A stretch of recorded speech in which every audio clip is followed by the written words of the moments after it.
ചുണ്ടിലെ ഒരു കുഞ്ഞു മുറിവ് മാറ്റാൻ സ്റ്റിച്ചിടാൻ കൊണ്ടുവന്നതാ. അനസ്തേഷ്യ കൊടുത്ത ശേഷം പിന്നെ കണ്ണു തുറന്നിട്ടില്ല.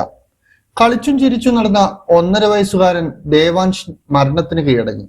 നഷ്ടപ്പെട്ടത് 8 വർഷത്തെ കാത്തിരിപ്പിനൊടുവിൽ കിട്ടിയ കുഞ്ഞിന്. ചികിത്സാ പിഴവ് ആരോപിച്ച് പയ്യന്നൂർ ബേബി മെമ്മോറിയൽ ആശുപത്രി ഡോക്ടർക്കെതിരെ കേസ്. 8 വർഷത്തെ കാത്തിരിപ്പിനൊടുവിൽ ജീവിതത്തിലേക്ക് കടന്നു വന്ന ഏക മകന്റെ ചിരി ഇനി ഓർമ്മ മാത്രം. പയ്യന്നൂർ ബേബി മെമ്മോറിയൽ ആശുപത്രിയിൽ നിന്നും അനസ്തേഷ്യ നൽകിയതിന് പിന്നാലെ ബോധരഹിതനായ 1.5 വയസ്സുകാരൻ കണ്ണൂർ ബേബി മെമ്മോറിയൽ ആശുപത്രിയിൽ ചികിത്സയിലിരിക്കെ മരിച്ചു. എരമം സ്വദേശിയായ സൂരജ് വിജിഷ ദമ്പതികളുടെ മകൻ ദേവാൻഷ് ശൗര്യാണ് മരിച്ചത്. ചുണ്ടിന് മുറിവ് പറ്റിയതിനെ തുടർന്ന് കഴിഞ്ഞ ഞായറാഴ്ചയാണ് പയ്യന്നൂർ BMH ഹോസ്പിറ്റലിൽ കുട്ടിയെ പ്രവേശിപ്പിച്ചത്.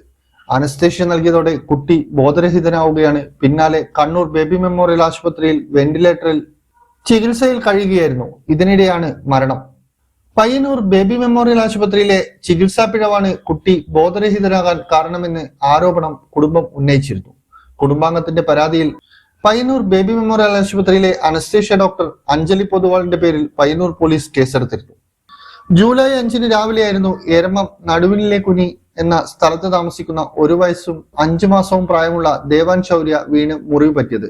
ബേബി മെമ്മോറിയൽ ആശുപത്രിയിൽ എത്തിച്ചപ്പോൾ മുറിവ് സ്റ്റിച്ചിടണമെന്നും പറഞ്ഞ് ഡോക്ടർ അഞ്ജലി പൊതുവാൾ അനസ്തേഷ്യ നൽകുകയായിരുന്നു. എന്നാൽ അനസ്തേഷ്യ നൽകിയതിൽ പിഴവ് സംഭവിച്ച് കുട്ടിക്ക് ബ്രെയിൻ ഡാമേജ് സംഭവിക്കുകയും പയ്യന്നൂരിൽ നിന്ന് കണ്ണൂർ ബേബി മെമ്മോറിയൽ ആശുപത്രിയിലേക്ക് മാറ്റുകയും ചെയ്തു.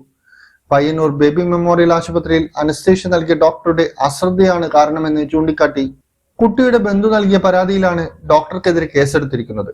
സംഭവത്തിൽ ബേബി മെമ്മോറിയൽ ആശുപത്രിക്കെതിരെ പയ്യന്നൂരിൽ പ്രതിഷേധം ശക്തമാക്കിയിട്ടുണ്ട്. യുവജന സംഘടനകൾ ആശുപത്രിയിലേക്ക് പ്രതിഷേധ മാർച്ചും ധർണയും നടത്തിയിരുന്നു. ഇന്നറിയാൻ ന്യൂസ് കേരള, കണ്ണൂർ.